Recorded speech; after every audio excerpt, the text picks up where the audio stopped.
Assalamualaikum.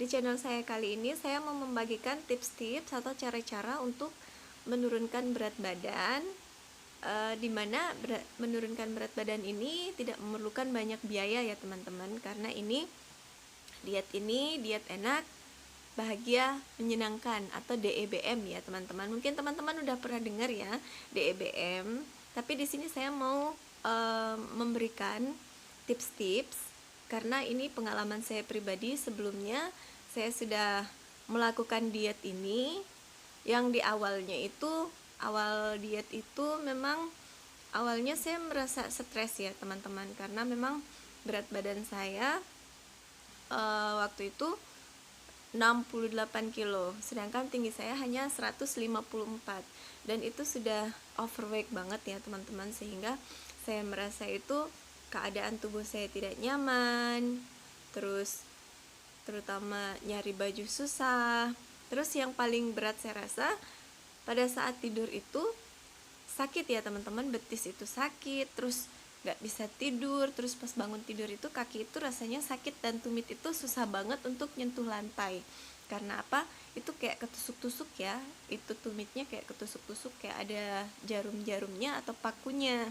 Mungkin teman-teman pernah mengalami juga hal yang sama seperti yang saya alami. Nah, di sini teman-teman, saya mau membagi tips. Ini diet apa yang saya lakukan sampai selama saya melakukan diet itu. Dari awal saya diet berat badan 68 kilo, saya diet selama 5 bulan, kemudian saya timbang lagi dan turun ke 58 kilo. Ini untuk 5 bulan 10 kilo ya teman-teman turunnya. Diet apa sih yang saya lakukan? Diet yang saya lakukan itu namanya diet enak, bahagia, menyenangkan, atau yang disingkat dengan DEBM. Nah, apa sih diet DEBM itu? Diet DEBM itu diet rendah karbo. Diet rendah karbo dimana kita lebih banyak mengkonsumsi lemak atau protein ya teman-teman. Di sini kita lebih banyak mengkonsumsi lemak atau protein. Kenapa? Karena dasar tubuh kita itu yang pertama diolah menjadi energi itu adalah gula. Di dalam tubuh kita ada 3 komponen ya teman-teman: gula, karbohidrat, dan lemak atau protein.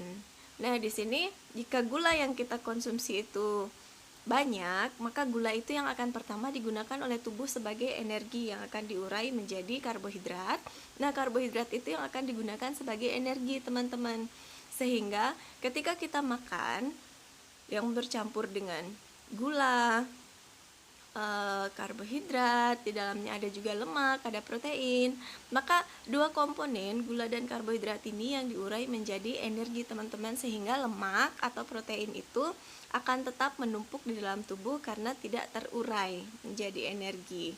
Nah, makanya di sini kita melakukan diet rendah karbo, tapi dalam hal ini bukan tidak mengkonsumsi karbo ya teman-teman, tetap mengkonsumsi karbo, dimana karbo itu kita dapat dari buah-buahan dan sayur-sayuran.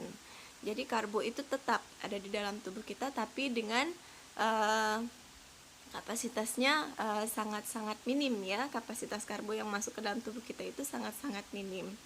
Nah, di sini di DEBM ini diet DEBM ini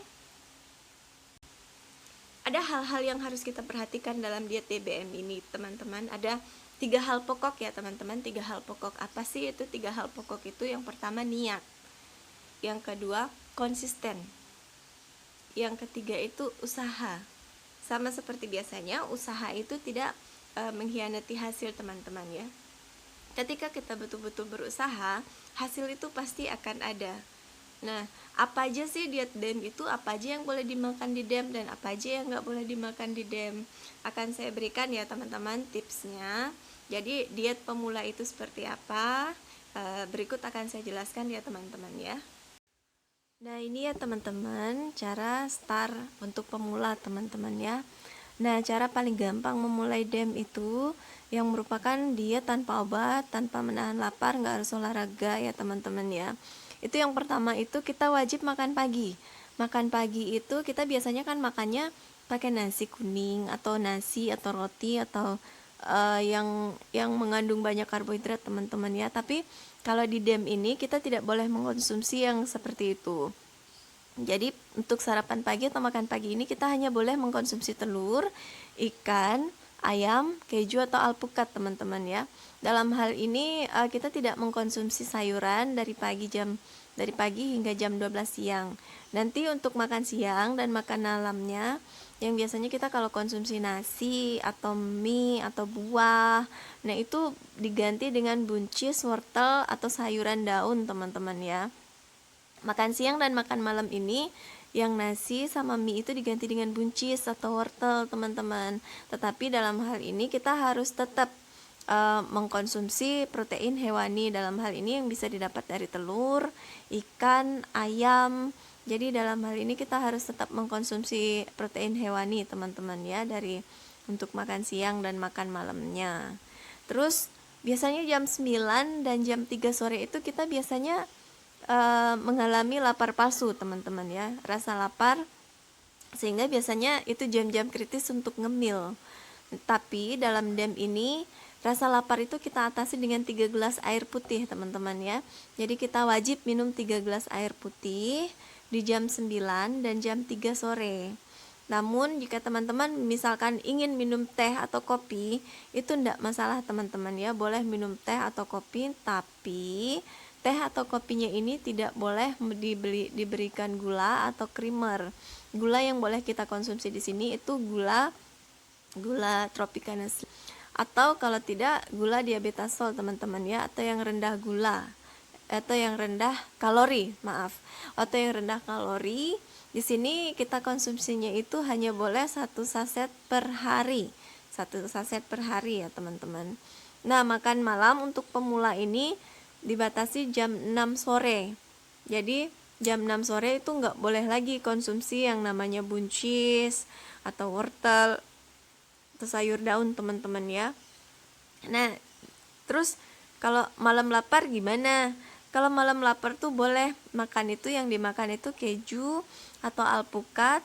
Keju sama alpukat dan telur ini bebas teman-teman ya, terserah mau makan jam berapa, itu bebas. Telur, keju, alpukat ini bebas untuk dimakan kapan saja dan jam berapa saja teman-teman ya.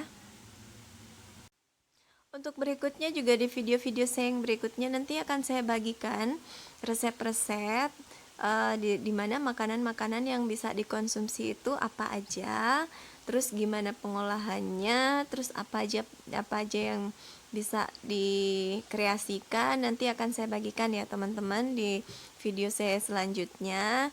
Jadi nanti tetap pantengin channel saya, nanti resep-resepnya akan saya bagikan.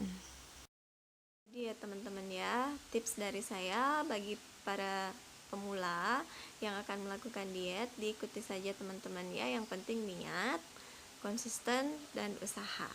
Jadi untuk video berikutnya nanti akan saya berikan apa saja yang menjadi pantangan-pantangan dan larangan di DEM ya teman-teman. Dan juga saya akan buatkan video resep-resep yang bisa dikonsumsi di DEM yang bisa membuat kurus ya teman-teman ya. Semoga teman-teman video ini bisa bermanfaat bagi teman-teman, dan secepatnya teman-teman bisa untuk mendapatkan berat badan yang ideal. Kurus bukan hanya kurus yang kita cari teman-teman ya, tapi sehatnya. Kurus itu hanya bonus, tapi sehat itu yang terpenting teman-teman ya. Baik teman-teman, demikian video saya kali ini. Jangan lupa di subscribe, like, dan komen ya teman-teman. Jadi nanti untuk video berikutnya tetap di channel saya. Dadah.